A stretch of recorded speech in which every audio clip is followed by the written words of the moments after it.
Hello, everybody. How are you today? Today, we're going to be talking to you about the power of observation. Now, today's talk is based on an article that I wrote back in August of 2013 in the Speaking Tree of the Times of India. The article was called The Difference in Doing and Being. Now, let me just give you a little idea about this. Back in that time, I used to live in the heart of New Delhi, and my office was in an outer part of New Delhi. So it used to take me a long time to get to work because New Delhi has very bad traffic. Now, one day in August, I believe it was the 29th of August, 2013, when I was getting into the back seat of the car, I just had this feeling that today I am not supposed to be thinking. I am not supposed to be on my iPhone or on my iPad or doing any of the usual stuff that we do in today's world. I am not supposed to be thinking about stuff that happens in my day-to-day life. On the contrary, I'm just supposed to observe. Sort of like the way when we look at ourselves in the mirror and when we think of things, when we experience life, there's this question asked: who is the observer actually? Is it our body? Is it our soul, our mind, or what is it? So I just did this experiment, and I sat in the back seat of the car. The car left the house, and I purposely, as I mentioned earlier, all my devices were off, so there was no question of being disturbed. There was no music in the car. I left the house, and any thoughts that would come into my mind, I would just immediately kind of cut them off and just look out of the window and just observe, And the interesting thing is that by the time I reached the end of the road where my house was located, that's about a little more than half a kilometer. I would say about maybe 700 meters. And by the time I reached the end of the road, which I had done that drive thousands and thousands of times over the years, I actually noticed three different things that I never noticed before. Because when we were driving from my house to the end of the road, you cross this park where people play cricket and stuff. And I noticed certain things that I never noticed before. There was like a pumping house there, which of course I noticed that, but there were things on it which I'd never noticed before. By the time I reached Taj Mansingh Hotel, which is about 1.5 to 2 kilometers from my house, I had already noticed at least, I would say 12, well, maybe like 10 different things that I had never noticed before. Simple things. There could be things like trees. There could be things like, some sort of a lamp post on the road, or some kind of graffiti on the wall, or whatever. I'm not really graffiti, but like something written on a sign on the wall or something like that. So I noticed a lot of things. Now,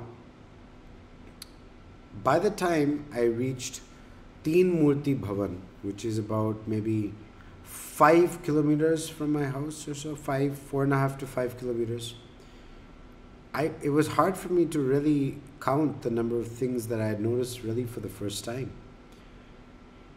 Now, when I reached Shantipat, now this is where it gets very interesting. All this time, for like about 6 kilometers from my house to where Shantipat is. Shantipat is the part of New Delhi where all the embassies are located, all right? So this actually happens somewhere very close to the US Embassy. Now, it's interesting that I had consciously not allowed any thoughts to enter into my mind. I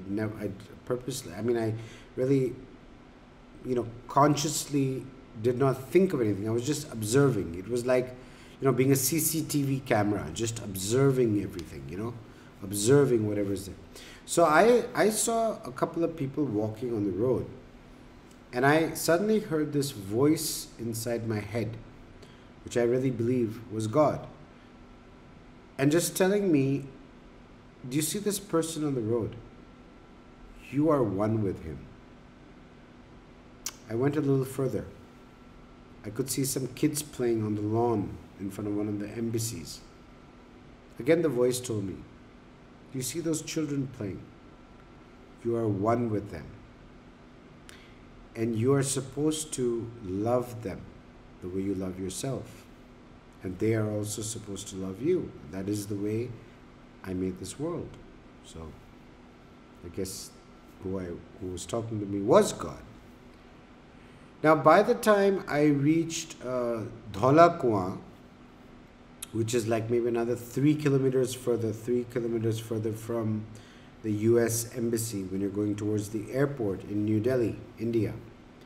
So by the time I reached Dhola Kuan, I heard a very, very interesting thought or voice coming into my head. And it was really, it wasn't exactly a thought that I was having. It was very consciously coming from another source and literally just, playing in my ears, going directly into my mind or my soul, whatever you want to call it.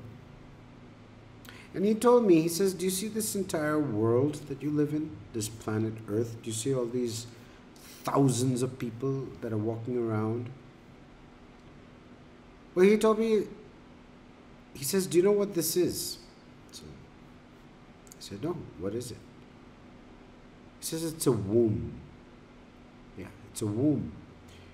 All these people that you see around you, including yourself, and frankly, all the people that live on all the other planets, not only Earth, but all over the galaxy and all over the universe, everybody, this whole physical universe is basically a womb.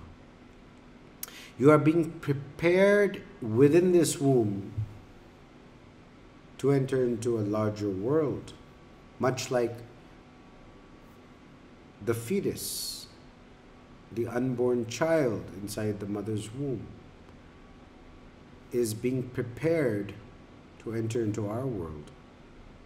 Now, for the fetus, the mother's womb is the world, because it doesn't have any clue what's outside.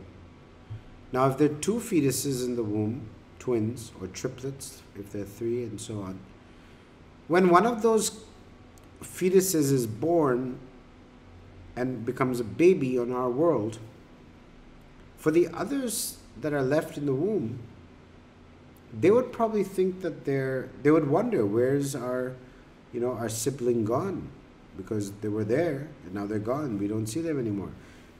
They might actually think that their sibling is dead, just like we think those who leave our world are dead.